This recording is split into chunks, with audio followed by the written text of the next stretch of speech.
Let's bring in the jurors we have. Your Honor, do we know who is not present? We're going to find out. Okay.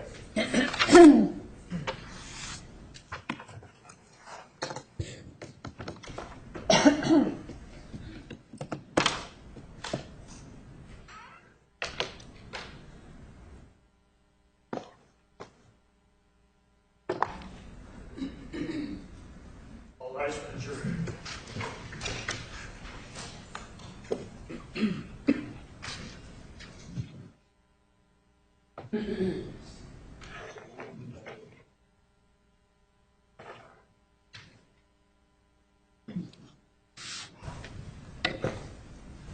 Please be seated. Good morning. If you will all please hold up your cards so we can see who's here this morning. We have number 125, 127, 133, 161, 170, and 182. Thank you. We're going to follow the same rules we followed when you were here last week. Raise your hand if you have a response to a question. If you would prefer to provide information privately, let me know, or the attorneys know that you would like to speak privately. Time will be arranged for you to speak privately. Did any of you read, see, or hear anything about this case on the media since you were here last week? Did any of you read, hear, or see anything about this case? I see no hands. Did any of you speak to anyone about this case? I see no hands. Did anyone speak to any of you about this case? I see no hands. Did any of you do any research about this case? I see no hands.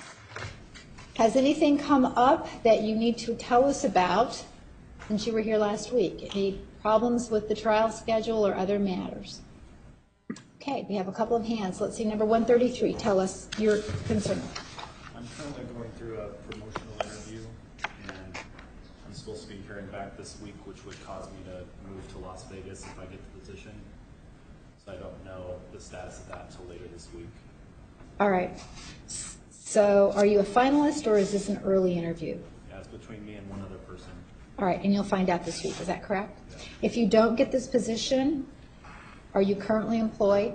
Yes, So that will not be an issue. correct. All right, thank you. Number 182. So I just recently got moved to a different group. You were recently moved to I'm sorry, another. Your Honor, I can't hear. You could speak as loudly as possible, the I just acoustics. recently got moved to a different group in my company. And Okay. I feel that I need to learn a lot from this new project. So missing 2 months from working will affect my job performance. So I would like to. All right, so you were moved to a different position, a different area at your job. Is that correct? And you believe that you need to focus your attention on your new job or new position. Is that correct? Yes. And where are you working, sir? General Dynamic. Are you asking to be excused for that reason? Yes. All right, anyone else have any issues or concerns? Counsel, please approach.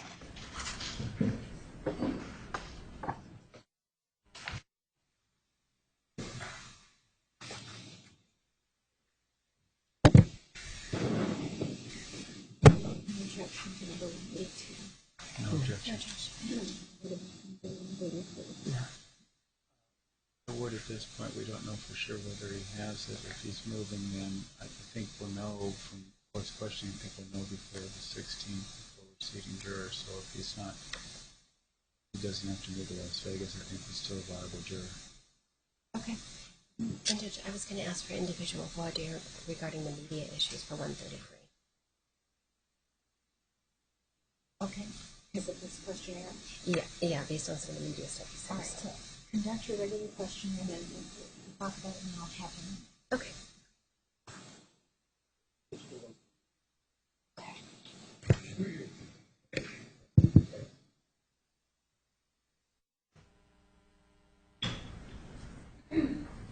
Juror 182, you are excused. Thank you for being here.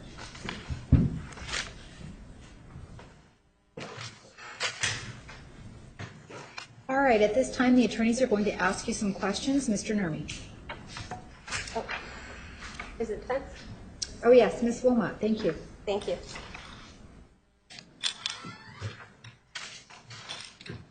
Good morning, everyone. today to find out a little bit more about each one of you. We want to know, basically we want to know what your ideas are about the death penalty. And talking about the death penalty can be emotionally charged because a lot of people have very strong opinions one way or the other about the death penalty. But the important thing for everybody to know is that it's okay. Your opinion is your opinion. You're entitled to your opinion.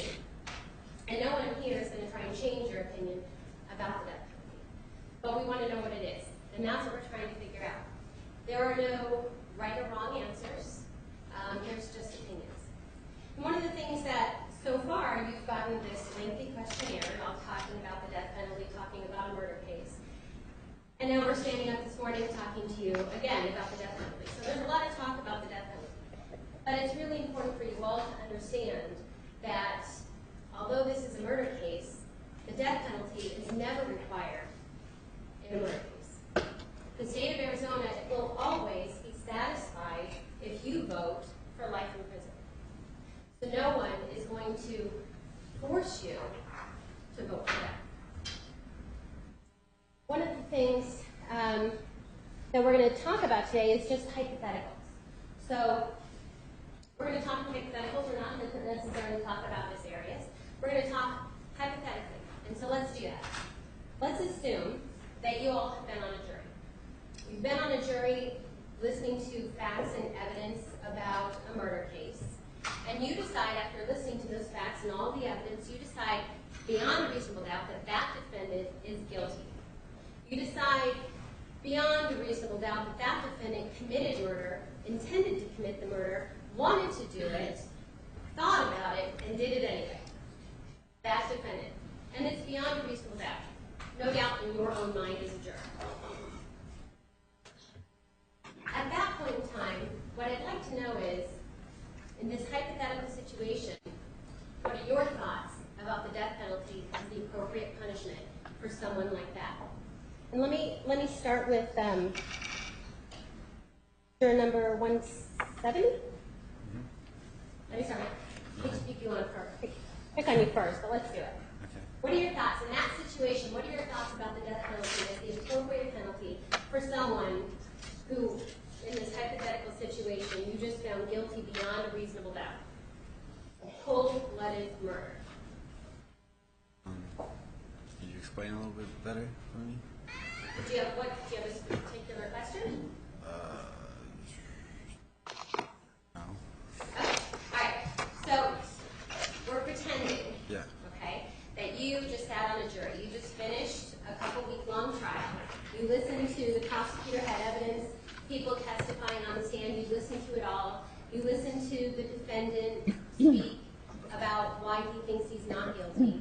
But in the end, you decided that you don't believe the defendant. You believe the state, and you believe that defendant committed murder. Yeah. Okay? You with me? Yes. All right.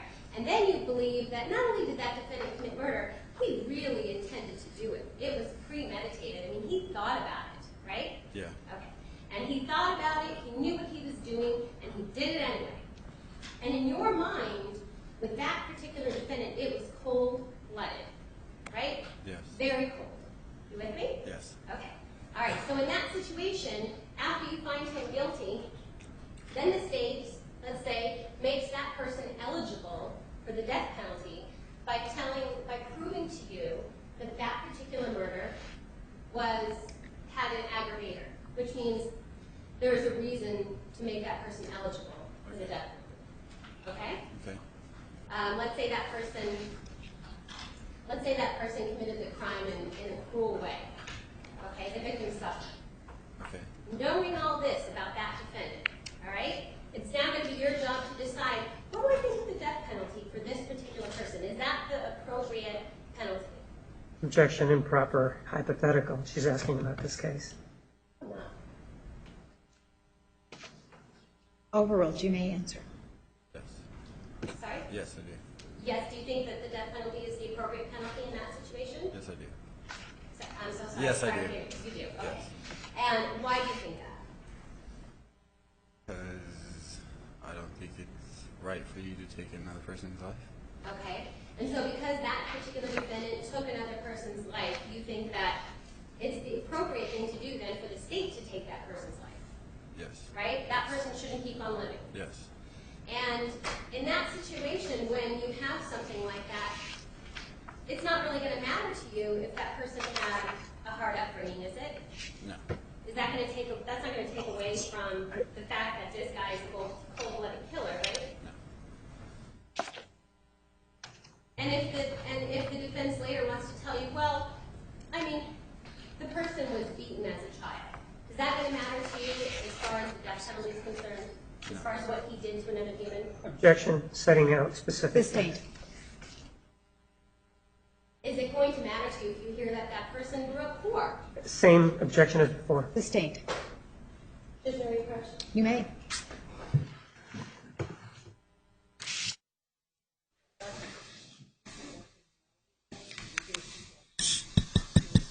Oh, can you hear it? All right. Go ahead. Judge, if the state wants to stipulate that he's not capable of considering giving full consideration to mitigation, then I don't have to ask these questions, but that's what I'm trying to ask. Well, that's not what you asked. So if you ask that question, it's okay, but that's not what you asked. Well, mitigation can be anything like growing up poor or being beaten as a child. But you were asking about a specific thing. You're asking him to make a determination about a specific limited factor. You can ask him in general if he'll consider mitigation. Okay, I have a feeling he won't understand it, but I'll ask. Well, you can give him examples. And That's what I was doing. So no, you were asking him a specific question where he had to say whether he considered that specific mitigating factor. Okay. I don't think that you can say, for example, this person grew up, I don't know, let's just say poor. We're not saying Ms. Arias did or didn't, but I don't think she can ask about specific types of mitigation. She can't stake out and get a promise from him. Exactly. Just like she can't stake out and get a promise from him that in this type of situation, what he would do. You can explain what mitigation is, and you can give examples of what mitigation might be, but you can't ask specific questions about a specific mitigating factor. I'll give him the same examples. Okay. May continue. All right, so number 170. So, when we're talking about this particular defendant in our hypothetical, right? Once you decide that this is the type of murder that's cold-blooded and you think death is appropriate, do you want to listen to anything that the defense has to say about that defendant? Or is it not going to matter to you anymore? It's not going to matter to me anymore. It's not going to matter to you? Because death is what you think is appropriate. So, yes. And you don't want to listen to anything else? No. Okay. Thank you. You're welcome. And let's talk to...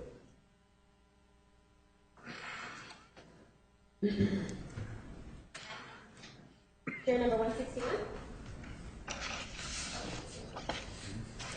Juror number 161, tell me what you think, given the same hypothetical, tell me what you think would be appropriate for you about the death penalty in that situation. Similar to what I believe I put in the questionnaire, to me, I think I'm not really a student of the law. I'm not sure if the court would give any guidance on this thing, but without any other guidance, I'd be kind of interested in, do they show any regret or remorse, or do they look like they may be able to contribute anything back to society or do any good in jail, versus someone was to the far extreme the other way, like said, no, I do it again, or something terrible, just evil. I'd say, to me, I think that's a good case for them. Okay, so you're capable of giving the death penalty to somebody, then, is that what you're saying? Yeah. Yes. And if the person, let's take the opposite extreme, if the person then commits this cold-blooded murder and to you doesn't appear remorseful, does that mean that that you will punish the person with the death penalty because they don't appear remorseful? I would probably be more likely to vote that way, yes. Okay. And would you want to hear anything about that person? The person doesn't appear remorseful, but do you want to hear anything about that person, or is it not going to matter to you? Actually, it does matter, I think, to me, because if Okay.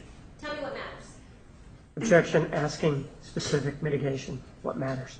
Sustained. Judge, may we approach? Hey.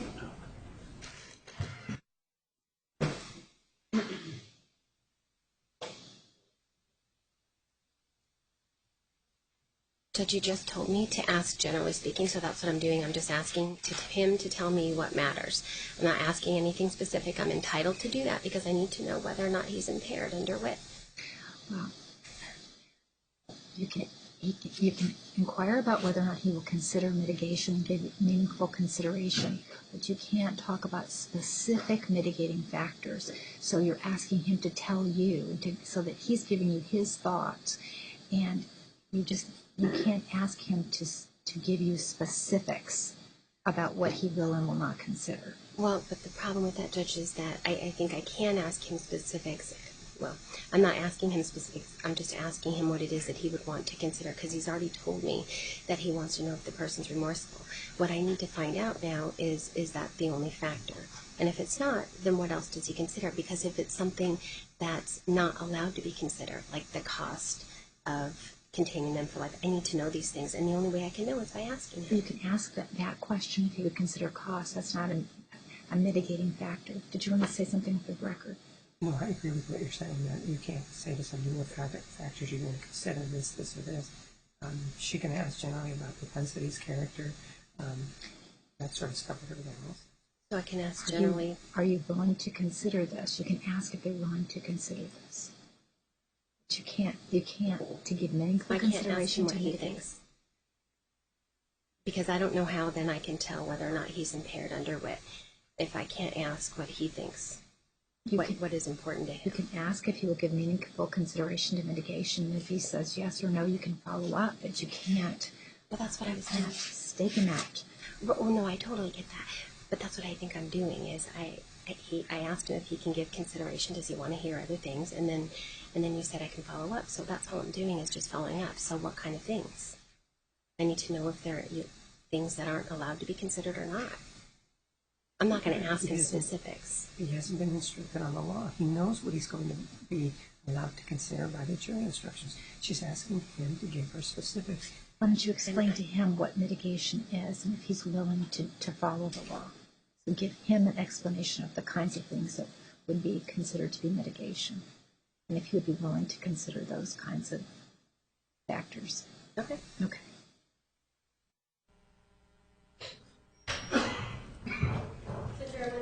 You're telling me that you would consider some things about this defendant who committed cold-blooded murder. So you would be willing to consider things beyond that person just being remorseful, or not, or no?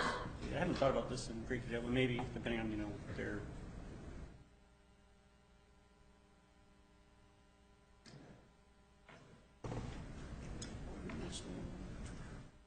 Well, for remorse, that's a pretty big one.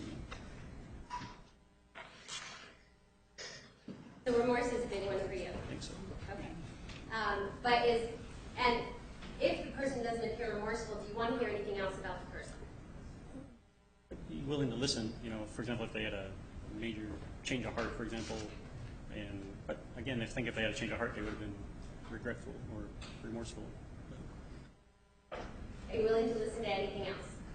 Willing to listen. Okay. And when you say that you're willing to listen, what does that mean to you? I mean, are you willing to sit here and listen to the person, but then I'm going to vote death anyway? Or are you willing to listen and let it, and actually consider it, whether or not that's worth a life verdict for you? I would listen and consider. And consider it. Some of the things that what we're talking about is mitigation, and you guys read a little bit about it in the questionnaires. Mitigation generally is things that give you a reason to be merciful. Okay? Mitigation is anything that you consider to be a reason to be merciful and give that person life in prison. So what I'm asking you is... Objection. That's not what the law is on mitigation. Judge, can we not have speaking in here? Yes, please approach.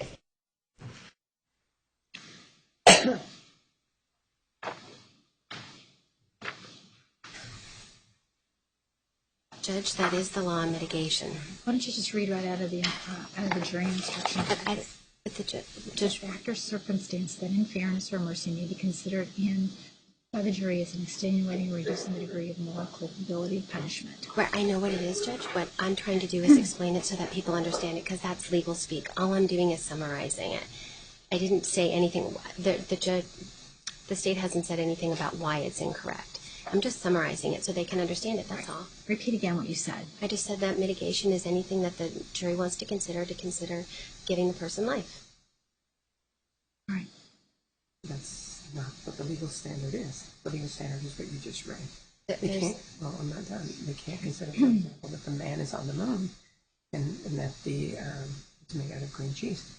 It's what that standard is. It's not anything. Actually, Judge, they can. If for some reason a juror decided in their own mind and their own moral ability that... Well, I'll allow you to ask that question for purposes of jury selection. Thank you.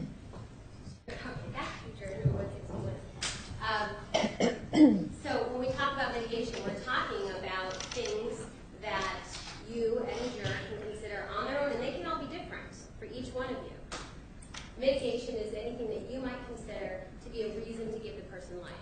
So beyond remorse, is there anything else that you would consider? Again, she's asking him for specifics. Anything else that you would consider beyond remorse?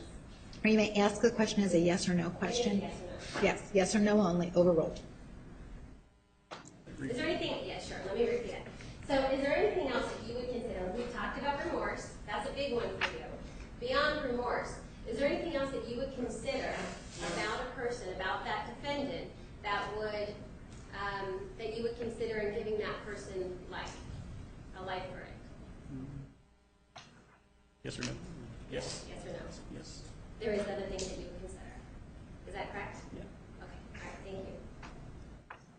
you. And juror number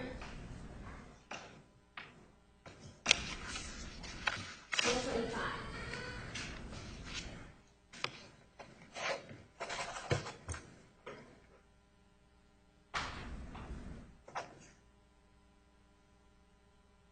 Tell me what you think. In this situation, you heard the hypothetical, I said it. I couldn't condemn somebody to die without knowing the specifics. You couldn't condemn somebody to die without knowing the specifics. Right. Okay, tell me what specifics you Hypothetical mean. or and everything. Objection as to give me the specifics of why you couldn't condemn somebody to die. She's asking for mitigating circumstances. No. Judge, that's not what I'm asking for. All right. I'm asking- he said he couldn't condemn. Restate your question. Restate it. What I'm asking you is, you're telling me that you wouldn't want to condemn someone to die unless you know the specifics, right? Right. The trial. Okay, great. Right. So let me give you the specifics. What you know about it is that this person committed a murder in cold blood. They thought about it, they did it anyway. It's the worst you can consider. They killed a person. All right? There was no self-defense. There was no duress. The person wasn't on drugs when they did it. It wasn't an accident. They did it on purpose. So at that point in time, what are your feelings about the death penalty being the appropriate See, penalty? again, I can't say what I would do because the hypothetical, what you're talking about, it doesn't exist in my mind for me to make that answer. You know what I mean? Okay. Pretend or whatever you want to call it, I just can't give you an answer. Okay, so you can't pretend. No. On the hypothetical. No. Okay. Would you want to know? Would you want to know I more? have to know. I have to know everything. Okay. You know what I mean? From A to Z, I'd have to know it all. I couldn't just, yeah, you're gonna die, or yeah, you're gonna get life. Okay. And when you want to know everything, do you want to know about the defendant? Everything. The defendant, the person who was killed, everything. Okay. And when you want to know everything, how do you weigh that? What's important to you? Again, I'd have to hear it. You know what I mean? I can't give you an answer to that. You know what I mean? Unless I know, even like hypothetical. I can't do that. You know what I mean? I just can't. Okay, so for you, it's going to depend. You can't give us an answer. No, I cannot give you an answer because I don't know. Okay, and you don't feel like you can give us an answer even pretending with the hypothetical. Right, because like I said, I have to hear it all. I just can't do it. Okay, and I have a couple questions on your questionnaire.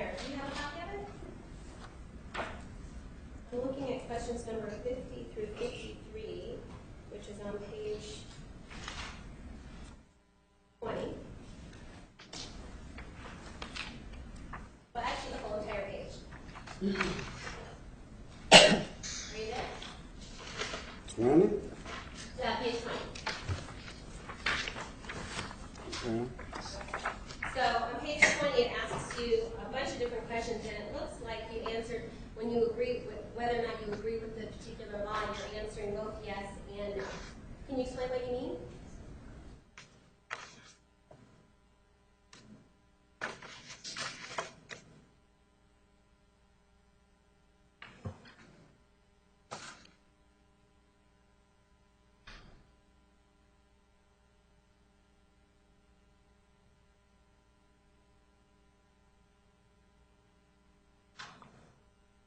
Ask me a question again. When I'm looking at question 50, 51, 52, and 53, if those questions are asking you about particular laws and whether or not you agree with them, and you answer, you check both yes and Okay, no. again. Okay. I just answered you, and I don't mean no disrespect. Sure. But I have to hear everything that led up to whatever happened. You know what I mean? This is the law, and that's why I answered yes and no, because I don't know. You know what I mean? Okay, well, let me tell you this. The judge is going to give you a set of instructions. Right. That is the law, Right. right? And the judge is going to tell you that that the law requires you to consider any aspect of Ms. Arias' character, her background, her propensity or record, the nature and circumstances of the offense, as mitigation. Right. The judge is going to tell you, you have to look at that. You have to give it consideration. Right. Right? Can you do... Can I say something here first? Yeah. About this case? Sure. I did not follow this case. Right. You know what I mean? I did not watch it on television. I did not read it in the paper. Okay, so you're asking me like I know what happened here, and I don't know. Oh, no, and actually, that's perfect. We don't want our jurors to And know I anything. don't know, so you're asking me questions that I can't answer. That's why I said yes and no. Okay, so you feel like you can't answer whether or not you would listen to... Oh, I would have to listen to it. That's the only way I would be able to answer that question. Okay, well, that's the question. That's my question to you. That the judge is going to tell you that you have to listen to anything about Jodi's character. Exactly. Well, hold on for 1 second. Just because the court reporter can't take us both down talking. So the judge is going to tell you that you have to listen to anything about Ms. Arias' character, the nature, the circumstance of the offense as mitigation. Right. And can you do that? Of course I can. Okay. That's the only way I can do it. Okay. And when you do that, you can you can actually consider that information in deciding whether or not to vote for life in prison or death. Correct. Is that right? Right. Okay. And what about the cost of the sentence? The judge is going to tell you that you can't consider how much this is going to cost. Can you do that? Can you keep that out of your head? Of course I can. You can. No, I have a mortgage. That's what I worry about. Well, are you going to worry about your mortgage when you're on jury duty? No, I'll get paid. Okay. All right. And are you going to worry about your mortgage because of the cost of this case at all? No. Okay. Not So at you're all. able to set that aside. I ain't even think about it. Okay. And if in the end you decide after listening to everything, if you decide that life is the appropriate penalty, that you want to vote for life in prison, do you understand that it's going to be up to the judge to decide whether or not Ms. Arias is going to get natural life, meaning she'll never leave, Right. or life with the possibility of getting out after 25 years? Do you understand that that's the judge's decision? Now I do. Okay. How do you feel about that? Doesn't matter to me. Doesn't matter to you? That doesn't cause you any problems if you wanted to vote for life? Okay. And if you decided that you wanted to vote for life, do you understand that the rest of your jurors need to respect your opinion? Of course. I need to respect them. You're going to respect their Of opinion. course. And you understand that when that it's up to you, it's only your decision to make. You don't have to agree with anybody else if you don't want to. Exactly. Okay. All right. Thank you. Juror 127? I saw you nod your head a little bit when I'm talking to Juror 125. Tell me generally, what do you think about the death in our hypothetical? If you could pretend with me for the hypothetical. Tell me what you think would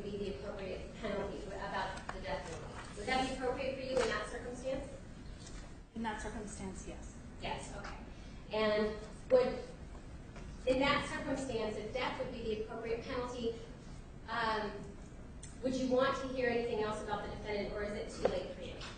I'd want to hear, I kind of feel the same way as this juror, is that I feel that evidence and stories and history would play a huge part in my decision.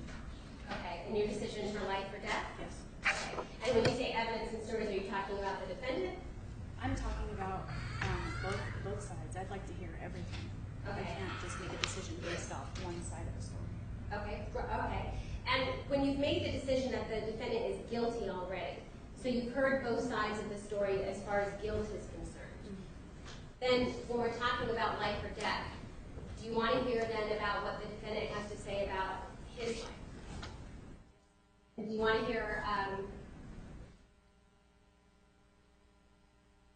is there anything that the defendant can say after committing this cold-blooded murder? Is there anything that a defendant can tell you that would dissuade you from the death penalty? Objection, if she's asking specific, it's a yes or no. No objection.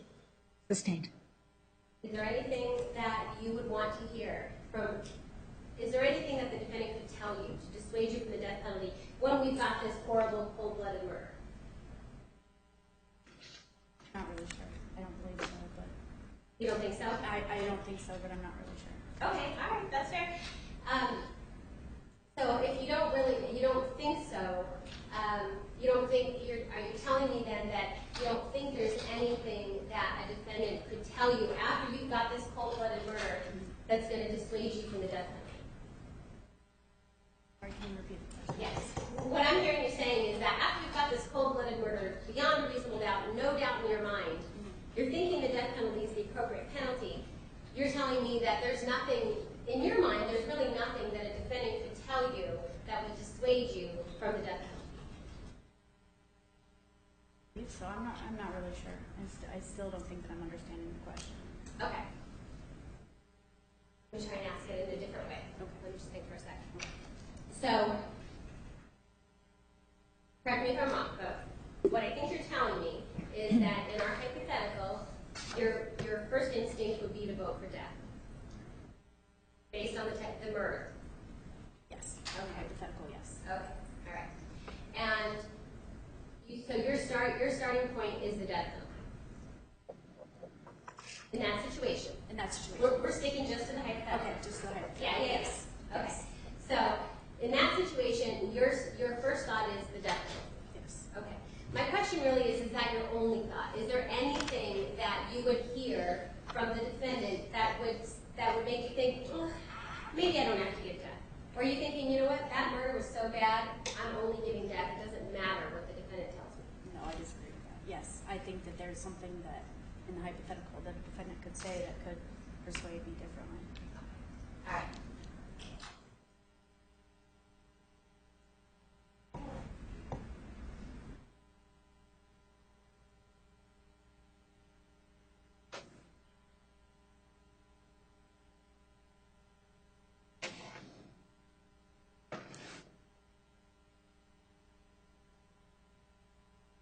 Juror 127, I just have a question. I think it's also on page 20 for you.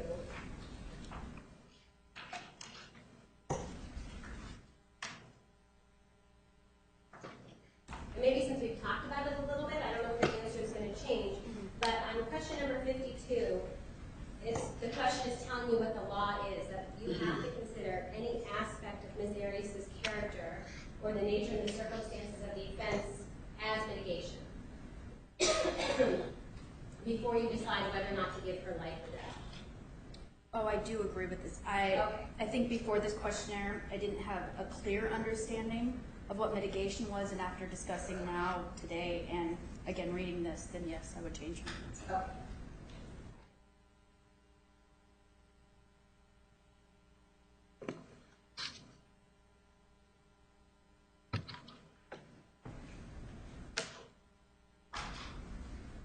Okay. Thank you. Mr. Martinez. Good morning. I don't want to talk to you about hypotheticals. I want to talk to you about this particular case. That we have. Objection, Judge. We're not allowed to talk about specifics in this case. Finish your question. And in this case, the judge is going to give you jury instructions. And jury instructions are the law in the case. Do any of you have any quibble or any objection to following the law, the jury instructions in this case, as they will be given to you? Anybody have any objection to that? And I have to say this for the record, none of you indicated anything any further. In those jury instructions, in this case that we're talking about, not a hypothetical case, the court will tell you certain things that you are required to accept. And one of the things that you are required to accept is that in this particular case, the person sitting behind you, the woman, has been convicted of first-degree premeditated murder. All these other adjectives that were thrown out there, that's not in the jury instructions. Will any of you, or all of you, be willing to accept the verdict of guilt instead of going back and saying, well, I have to debate whether or not she's guilty or not? Are you willing to accept the prior verdict of a prior jury of the finding of first-degree murder? Will all of you be willing to do that if you were chosen to deliver? Again, you all nodded in the affirmative. And as part of those jury instructions, you will also be told that the killing was found by a previous jury to be especially cruel. And what that means, as indicated in the jury instructions, is that the victim suffered and that the defendant knew that he suffered. Will all of you be willing to accept that finding by the prior jury? Again, you all nodded in the affirmative. And that particular area is no longer subject to your revisiting to try to reach a different verdict. Do all of you understand that and agree with that? And again, you all nodded in the affirmative. With that in mind, now I have some questions to ask you about the death penalty and what you would or would not be able to do. I know that you filled out your questionnaire, and I know that you indicated certain things there. One of the things that I want to ask you, when you filled out that questionnaire, all of you, were those your feelings at the time that you filled out the questionnaire? Again, you all nodded in the affirmative. Has there been anything? Has there been a sort of revelation, or wherever revelations come from, to any of you that changes the position that you put down in that juror questionnaire? Any of you have had any revelation? Again, you answered in the negative. And so I understand fully whatever your answers are is what you feel today about the death penalty and whether or not you would impose it in this case, correct? And again, all of you nodded in the affirmative. So for example, 127, one of the things that you indicated in your questionnaire is that you would never vote for a death sentence in this case. You indicated that, right? I did. And so that's how you feel about this case, right? At the time that I answered, yes. Well, I understand that, and I just asked you before if there's been any revelation or anything that happened in between then and now, and I believe that you told me no. Okay, I was misunderstanding them. Well, let me go back to what you said.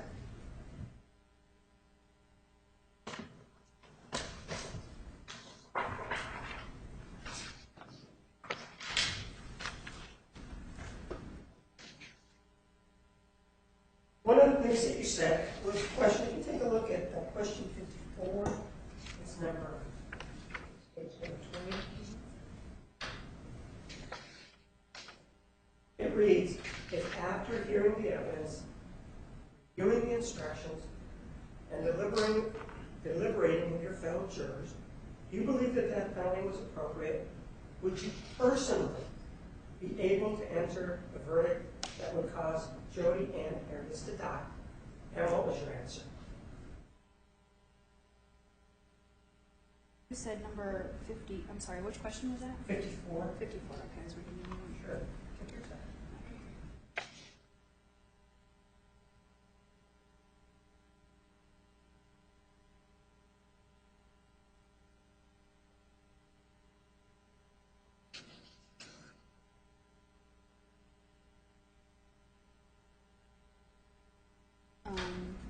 What was your question?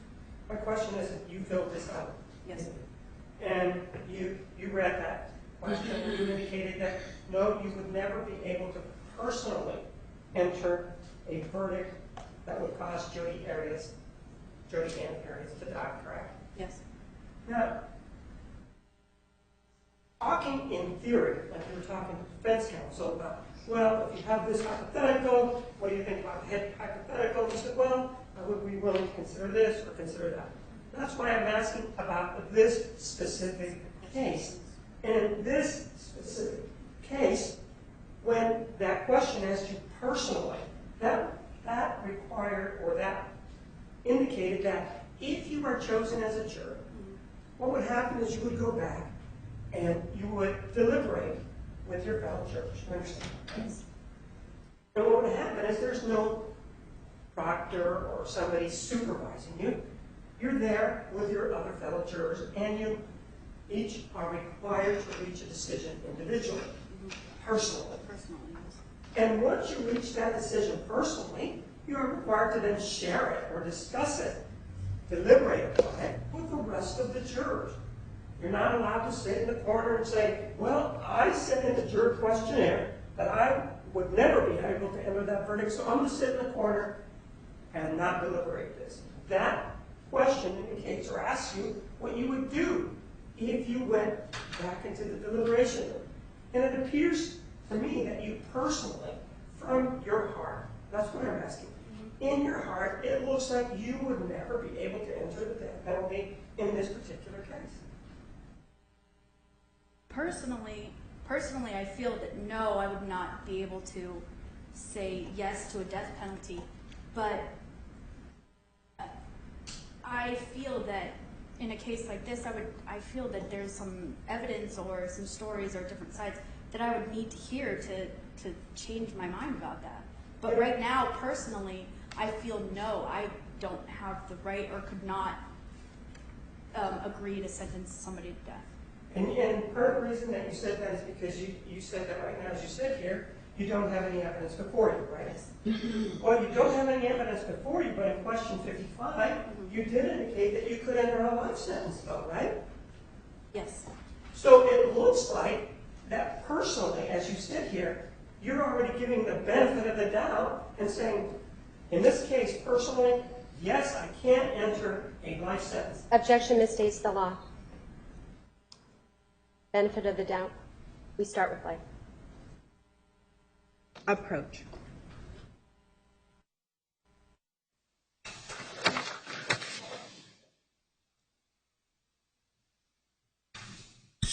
Judge, he's saying that she's already giving the defense the benefit of the doubt by starting with life. There is no such thing, benefit of the doubt. There's no starting at life, starting at death. If he would have the other way, starting with death, then that would be improper too. There's no starting point. He's talking about benefit of the doubt. It's not the correct statement of the law. I'm asking about question 55. She indicated she could enter a life sentence. Okay. Right. Rephrase your question. And in question 55, as we start, this is the starting point, you indicated that if after hearing the evidence, and the questions are the same, after hearing the evidence, reviewing the instructions, and deliberating with your fellow jurors, you believe that life is the appropriate sentence, would you personally be able to enter a verdict that would lead to such a sentence? And you indicated that you would. Right? Yes. Yet, question 54 is the same thing. It says, if after hearing the evidence, yet you indicated that personally you could not. And so what I'm trying to get from you is that it appears from your questionnaire, and as they said, there are no right or wrong answers with somebody's heart and what they feel. It appears to me, it appears to the reader, that you could not vote to sentence the defendant to death in this case. Personally, I feel that I would need evidence, but personally, I don't feel that death is an appropriate sentence. Okay. And one of the things that was said to you earlier was that, the state of Arizona is always happy or satisfied, I think the word was, satisfied with a life sentence. Actually, the state of Arizona is only satisfied if you follow the law. Do all of you understand that There's no satisfaction going on here. It's a requirement that you follow the law, and that's what you are going to be asked to do. Do all of you understand that? And so, what is your number, sir? 170. 170. One of the things that you indicated, for example, in your questionnaire was that you were very pro-death penalty. You indicated that. Correct? Yes, sir. And maybe we can take a look at that. What is your number again? 170? Yes, sir.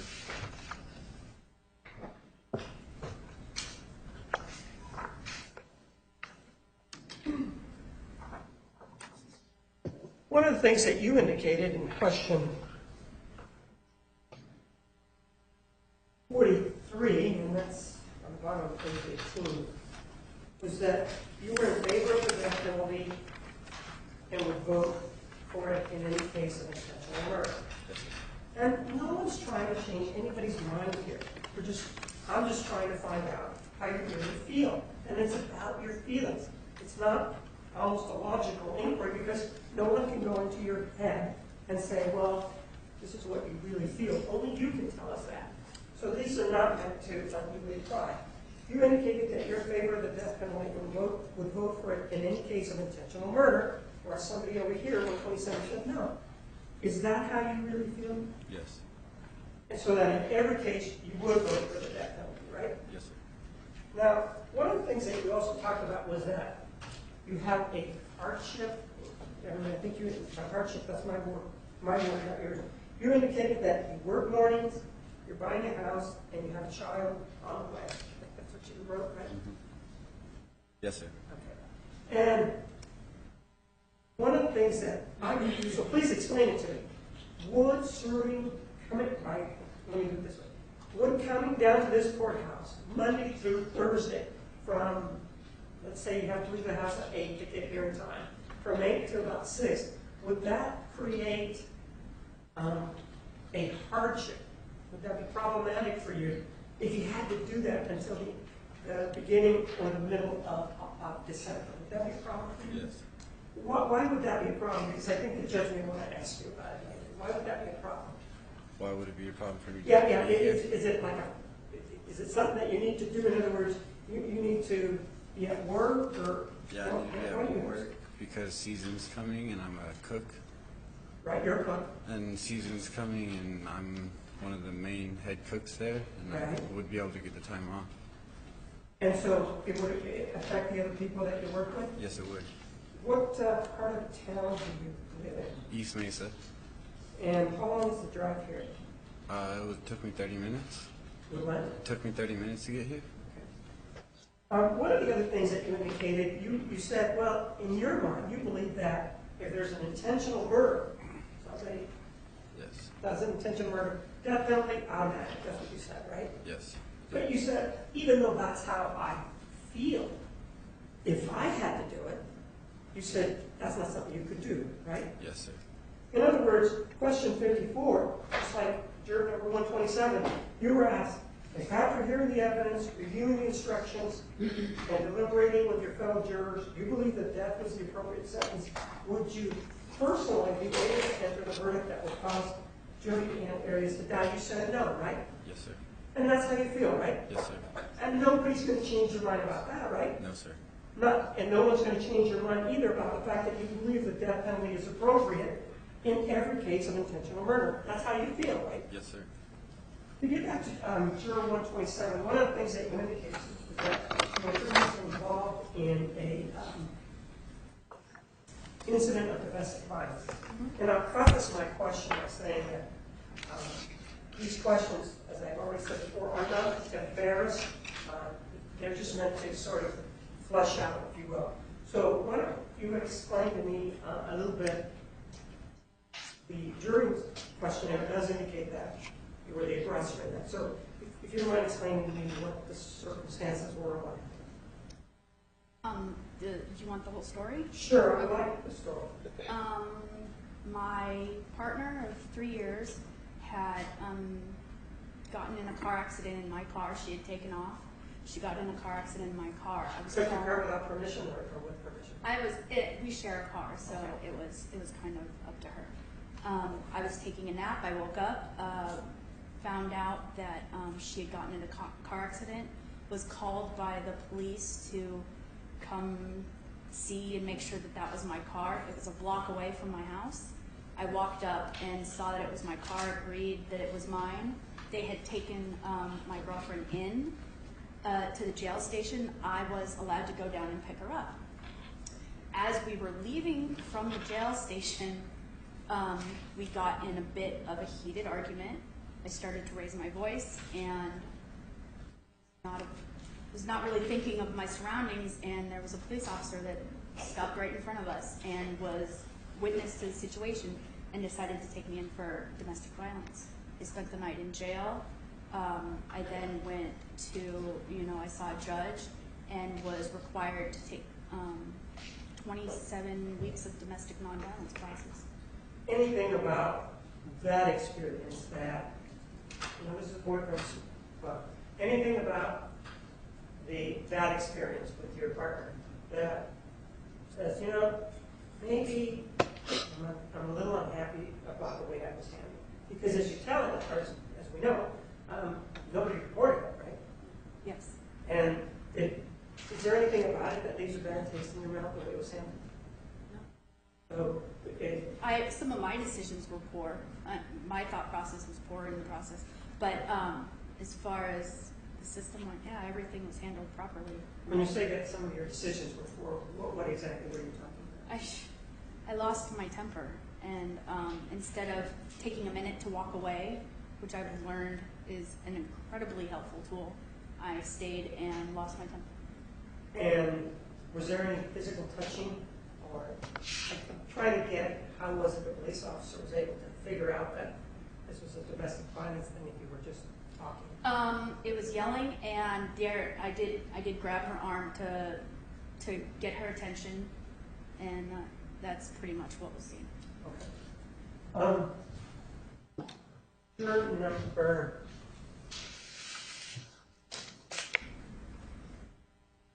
125. One of the things that you indicated in your questionnaire, question was, you put a check mark on both yes and no on question 58. And that's on page 2.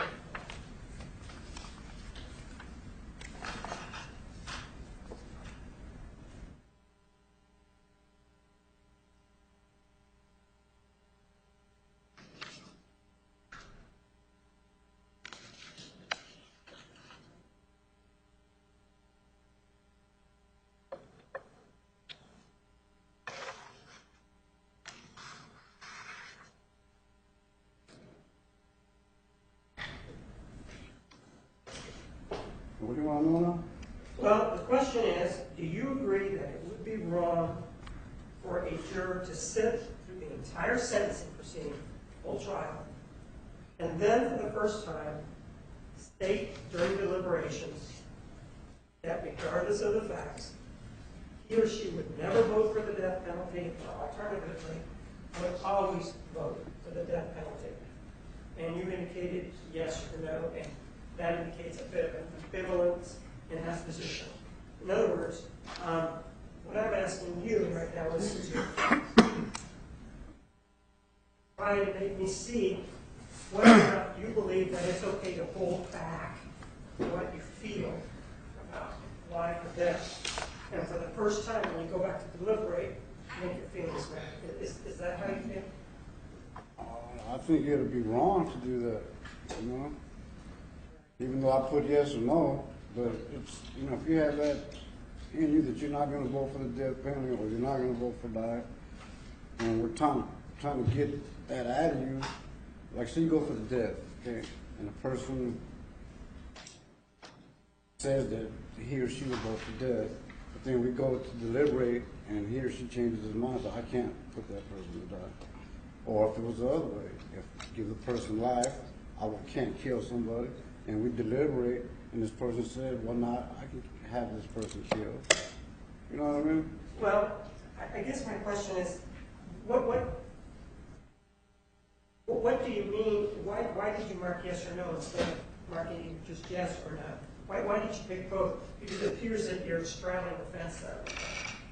Straddling the fence. In other words, it's like you're not not giving us what your feelings are. You're sort of, because if you tell us yes or no, it doesn't tell us too much. Why did you mark yes or no on that? Why did you do that? I thought I just told you, it's wrong, or if it's right for somebody to say that he or she would not vote for the death penalty or life, and then you go to deliberate, and the person that wanted death was all of a sudden be dead, and the person that wanted life or didn't want life now wants life. That's, I can't. I don't know. I don't know how to answer that. In question number 50, do you agree with that law or not? That's on the top of page 20. Would the answer be yes or no?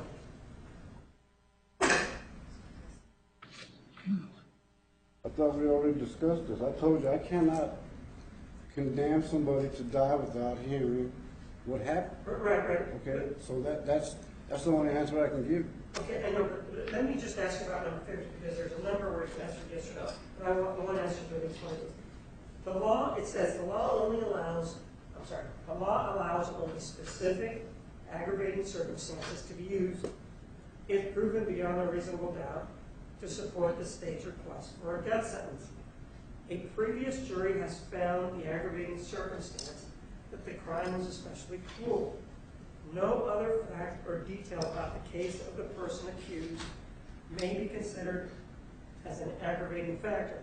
And the question is, do you agree with the law? Of course I do. Okay, so my question is, why did you mark no, indicating you didn't? Because I was thinking about this case, because that's what this is about, okay? And because the other jurors did what they did, like I said, I didn't follow this case. I don't know what happened in this case. Okay, everybody else seems to know. I don't know. Like I said, I didn't follow it, I didn't read it, so I don't know what happened. All I know is she was convicted of murder, and here I am. Okay, so this question, like I said, I gotta know the circumstance. I gotta know all of that. Okay, and you're telling me that I should know that because I followed the case. No. Yeah, no. That's the way this question is written, because it's about this case. I don't know about this case. Okay? So you're saying that in order to give us answers to questions 50, 51, 52, and 53, you would have to know about I'd have the to case know. before you would be able to give us your That's the position. only way. And the same thing with regard to 58, you would have to know what the facts are before you could give us your position. All right. Even though the facts, you say that the other jurors heard the facts, I need to hear. You need, You know okay, what I thank you. mean?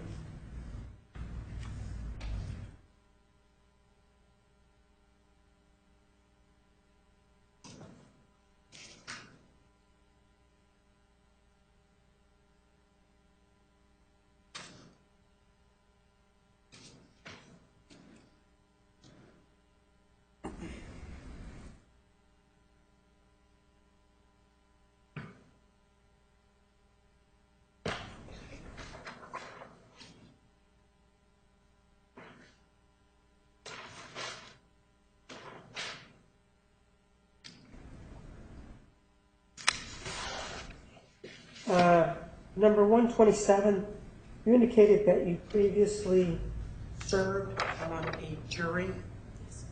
And what were the charges again? I believe, I'm not really sure, I don't remember exactly, but I believe the charges were possession. It was several years ago. Possession of, Weapon, and how many years ago was this?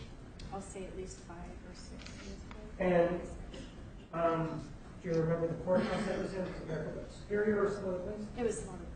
It was what? It was a different place. I'm not really sure. I don't remember exactly. And what was the verdict for you? The verdict was guilty. Were you the foreperson? No.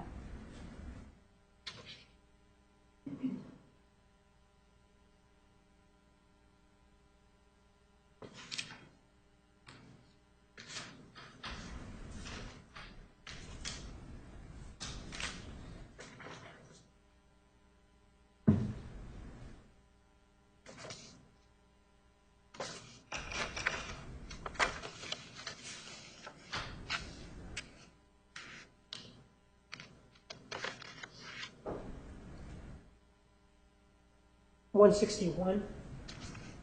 So one of the things that you were asked about was remorse. Because you indicated something about that in the questionnaire. And one of the things that the judge is going to indicate to you is that the defendant does not, as an absolute constitutional right, not to take the witness stand. And one of the things that you indicated was that remorse was a very important thing to you, correct? Mm-hmm. You can't take... Oh, yes. So, thank you. And really the only way to communicate to somebody remorse is to agree. That has to come from the person that is remorseful. True. Probably the best way. Yeah, that would probably be the only way, right? Because no one can read anybody else's mind, right? Don't you agree? Yes. And so, for example, in this case, as you know, absolutely right not to testify. Would it be problematic for you, in this case, the fact that you feel remorse is so important, would it be problematic for you if you didn't hear about remorse? In other words, would that make you more likely to impose the death penalty if you didn't hear about remorse? True. Yeah, if I didn't hear any remorse or Right, it would make it more yeah. problematic for you.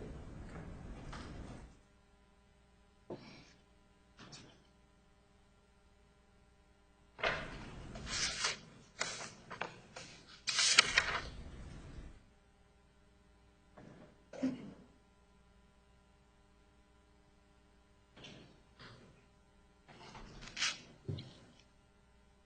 133. Sir, one of the things that... Objection, Judge. Yes. Counsel approach.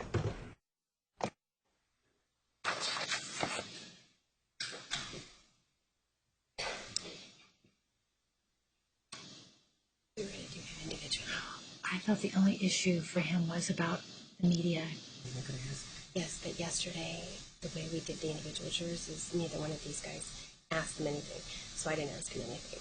Okay. You want to do it? We'll do it that way. In private.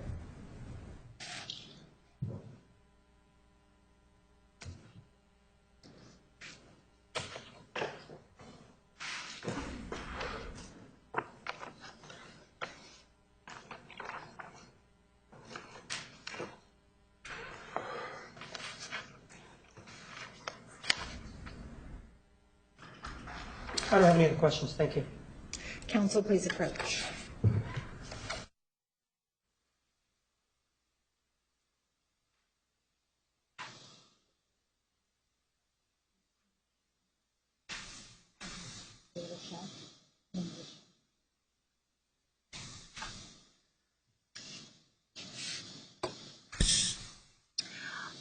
.106 and 175 never showed this morning, so I'm going to excuse them because they did not appear. I assume there's no objection to that. No objection from me. I've seen it done. I'm sorry. I said I've seen it done. Judge, I may have an objection. I need my notes. For 106 and 106 and 175, are you objecting because they didn't show up? So excusing them? Right. Well, and we haven't heard from them? No. They not returned I the looked calls? at their questionnaires. One of them's an ASU student who has a part-time job in the morning, and the other one works in a plastics factory, I think. My guess is that they couldn't get off work or from school. We have not heard anything from them. Okay, sure. Okay. So 106 and 175 will be excused. All right, other motions? 125 should be stricken for cause indicated that he has a position on anything until he has heard the evidence in this case. He's the individual that marked yes and no to what the record reflects are a number of questions, including the one about going back to the deliberation room and for the first time revealing his true feelings. he says that his true feelings are, and he said it more than once, are contingent on what the evidence is. So there's no way to get a barometer of how this individual feels about anything, because he wants to know what the evidence is before he will tell us how he feels. And that's just not how it works. He needs to tell us what he feels. For example, the question about the aggravating factors. He wouldn't even agree to admit that because he needs to know what the facts are. So start with 125, and then he would also move for. Let's do 125. Any objection? Yes, Judge, we would object to striking number 125. He never said that he could not impose the death penalty. In fact, he said that he couldn't do it without the facts, and he wants to know the facts. There's nothing wrong with that. He never indicated that he would be unfair in any way or that he couldn't be fair and impartial. He just said that he needs to know more information before he can make a decision in this case. Well, I think he was evasive. I think that he did not explain his position with regard to his opinion on a number of issues. I think we need to keep him behind and follow up with him before I rule on that. Okay, other motions? 127 indicated that she could commit entry death. Any objection? Yes, Judge, she very strongly said that she could enter death. In fact, death was the only position for her in certain cases, so that qualifies her to be on the jury. And when talking about whether or not, we're not supposed to ask them whether or not they can personally enter a verdict in this case. That's not what it's about, to qualify them. To qualify them, they have to be able to say that they can consider death, and that's exactly what she said, that she can consider. She said that she would, that in fact her presumption would be death in certain types of murders. Well, what I wrote down, her last statement was that personally, death is not an appropriate sentence. Well, Judge, she said. I know I wrote down all of her answers, and she was kind of all over the place. But her final position seemed to be that personally, when she said, personally, death is not an appropriate sentence for me. She did say that. She said, however, that she could also follow the law. She also said that she can consider it. And then she also said that she can vote death in certain circumstances. So that qualifies her. There's nothing about this that would be for cause. Not in this case. She said that she personally could not enter the death verdict. She could talk theory all day long, but personally she could not enter a death verdict. And that's what disqualifies her. That's not all that she said, though, Judge. She said personally that she doesn't feel death is appropriate, but that she can vote for it and she can consider it. Okay. Well, I think she said all of that, and I think that she may not even know herself what she would do, because I think she kept vacillating on her opinion. So we'll follow up with her also. Anybody else? 170, 127, he indicated that he's totally for the death penalty in theory. Go for it every time, but when it comes to personally doing it, he's not going to be able to do it. My bigger concern about 170 is that he has a hardship because of his job. Yeah, we have no objection. All right, so 170 will be struck. All right. Any others? No. Any others for you? I'm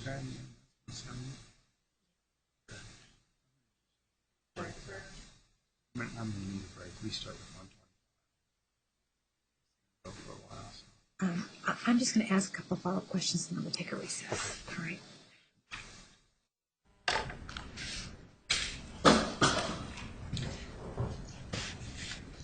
Number 125, sir, you were asked a number of questions by the attorneys about your personal beliefs about the death penalty, and you seem to indicate that you could not give your opinion without knowing the facts of this case. Is that correct, sir?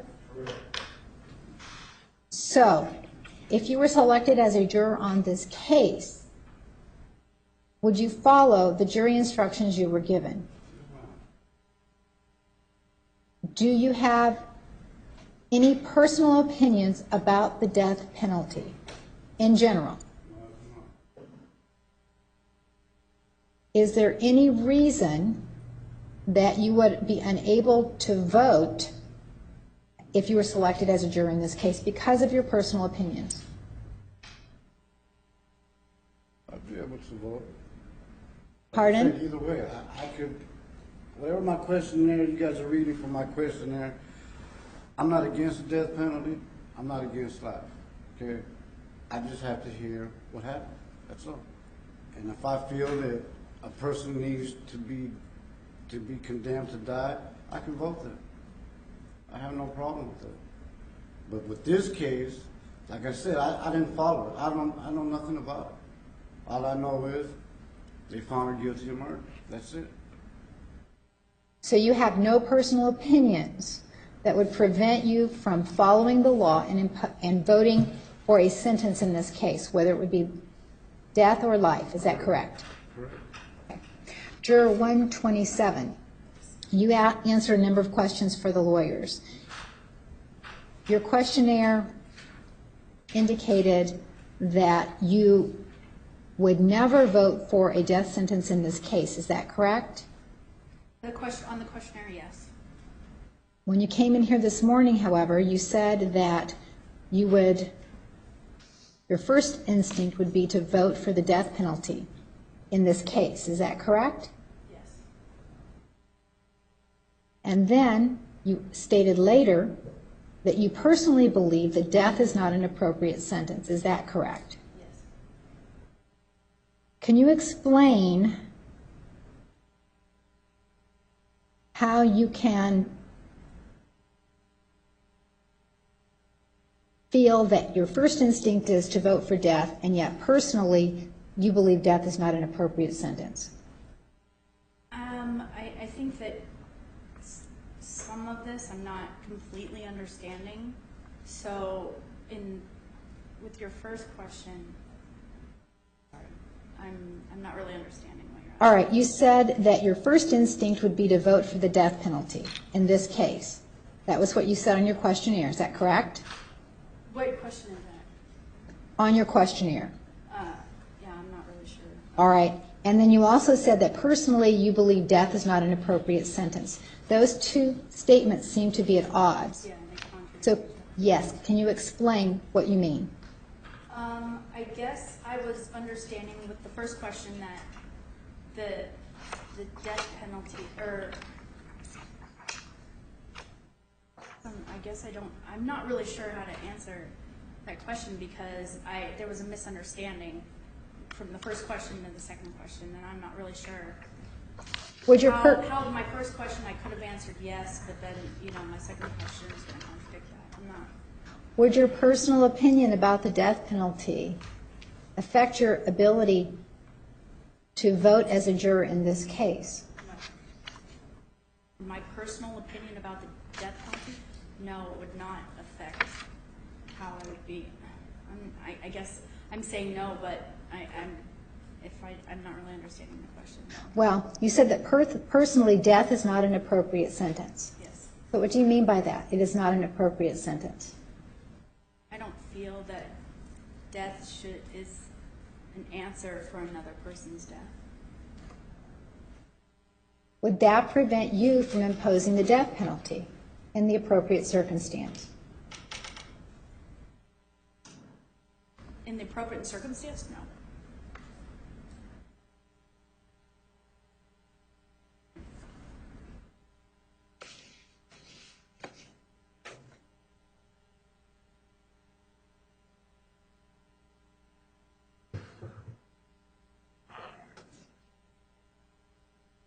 On your juror questionnaire, you said you would never vote for a death sentence in this case. Assume you said that on your juror questionnaire. Do you feel that way now? Do I feel that way now? That you would never vote for a death sentence in this case. Do you feel that way now? I would never. Do I feel that way now? In this case specifically? That was the question. Yes. After all the questions you've been asked here today, Yes. would that still be your answer? If you were going to fill out this questionnaire again and you were asked that question, would you answer that you would never vote for a death sentence in this case?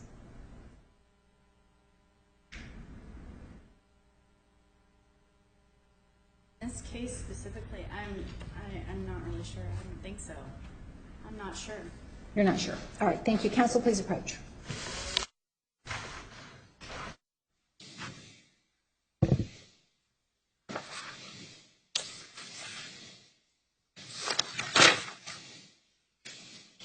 Okay. I believe she should be stricken. She has indicated to you that question, it appears she's stuck between a rock and a hard place, and her body language is just, I believe, is being disingenuous about it, and that's why she doesn't want to come out, because at one point she said, yes, she could, and now she saw that she couldn't, and then she's stuck, and she doesn't really give you an answer, so I believe an answer that says that she could impose a death penalty, so therefore, I believe she should be stricken for cause. I disagree, Judge. The second to last question that you asked her exact answer was, yes, she does not feel that death is appropriate, but that doesn't prevent her from imposing the death penalty in appropriate case.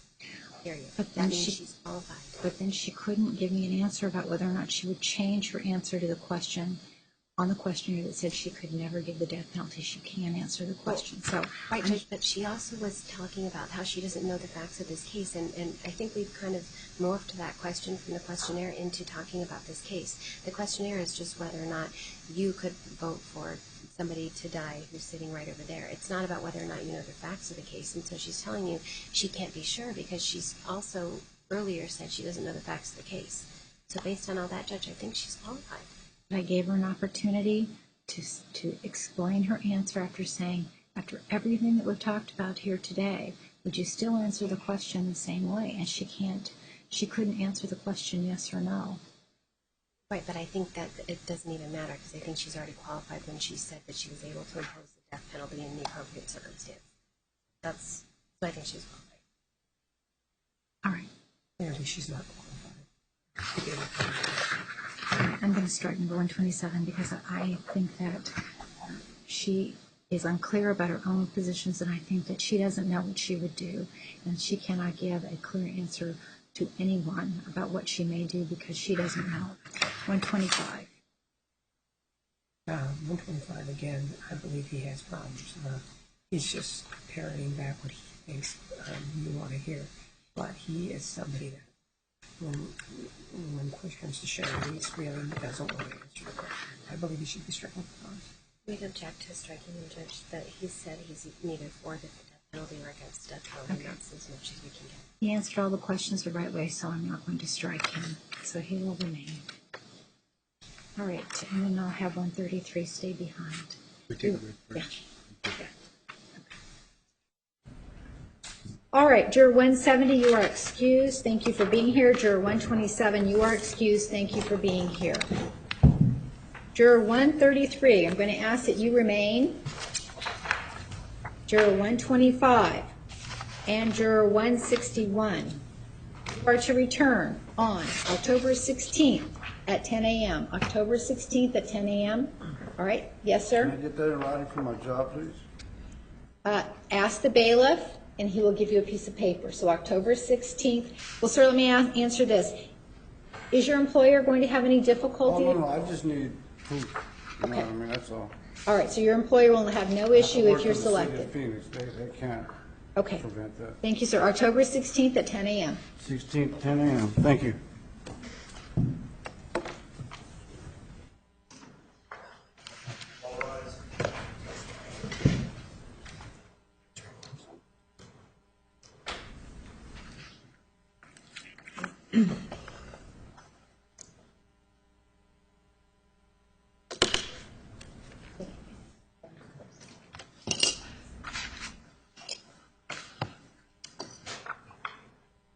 All right, we're going to take about a 10-minute recess. Juror 133, I'm going to ask that you go out with the bailiff, and we'll bring you back in shortly. All right, thank you.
Yes.